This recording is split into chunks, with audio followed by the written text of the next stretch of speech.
Ya, Assalamualaikum warahmatullahi wabarakatuh. Perkenalkan, nama saya Muhammad Zaki Almunaf dengan NIM 0701523032. Di sini saya akan menjelaskan tentang fungsi KUHP dari pasal 1 sampai dengan pasal 9. Yang pertama itu ada pasal 1. Pasal 1 di sini ditegaskan bahwa penyelidikan adalah tahap mencari indikasi, sedangkan penyidikan adalah tahap mencari bukti. Pasal ini juga mendefinisikan siapa itu tersangka, terdakwa, dan apa itu alat bukti.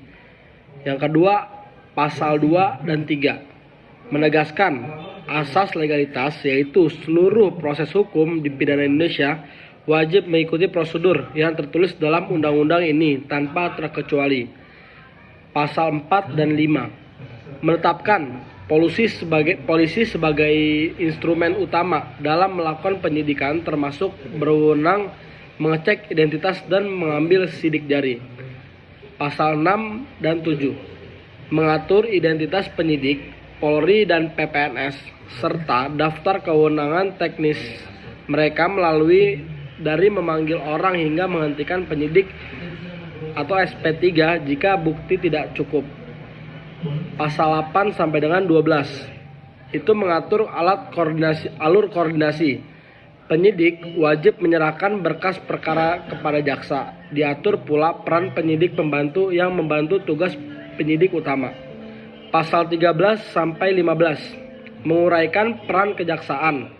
Jaksa bukan hanya penuntut di sidang, tapi juga bertugas melaksanakan perintah hakim dan memastikan berkas perkara layak disidangkan. Pasal 16 sampai 17 menjelaskan bahwa penangkapan bukan tindakan sembarangan, harus didasari bukti yang kuat bahwa seseorang memang terlibat kejahatan.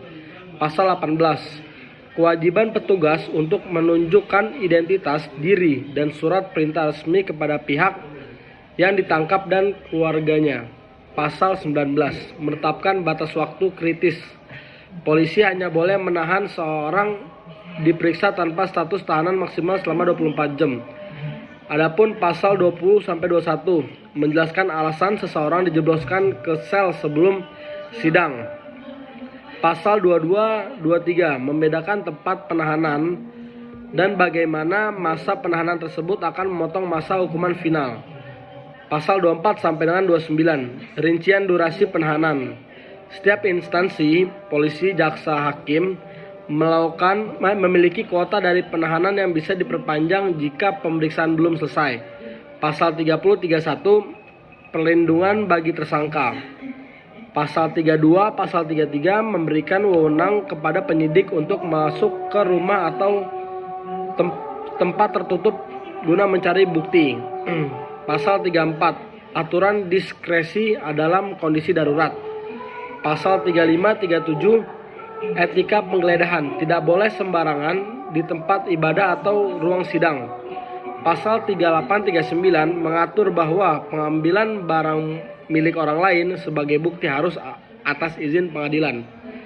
Pasal 40-43 prosedur penyitaan dokumen komunikasi seperti surat, paket, atau telegram.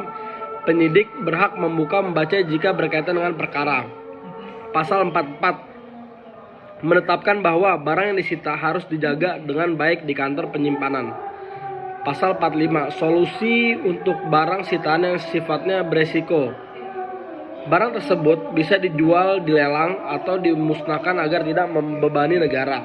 Pasal 46 pengembalian benda sitaan. Pasal ini mengatur kondisi di mana benda disita harus dikembalikan kepada pemiliknya. Pasal 47 penempatan benda sitaan. Pasal ini menjelaskan di mana barang bukti tersebut harus disita. Pasal 48 benda sitaan yang cepat rusak atau berbahaya. Tidak semua barang bisa disimpan lama di gudang. Pasal ini memberikan solusi benda yang dapat cepat rusak atau berbahaya. Pasal 49 benda yang disita sebagai barang bukti terlarang. Pasal ini mengatur benda-benda yang sifatnya terlarang atau dilarang untuk diedarkan. Jika benda sitaan berupa barang yang dilarang diedarkan, maka benda tersebut dirampas untuk negara atau dimusnahkan. Proses ini harus dicatat dalam berita acara. Jadi mungkin cukup sekian penjelasan dari pasal 1 sampai dengan pasal 49 dari saya, kurang lebihnya mohon maaf. Wassalamualaikum warahmatullahi wabarakatuh.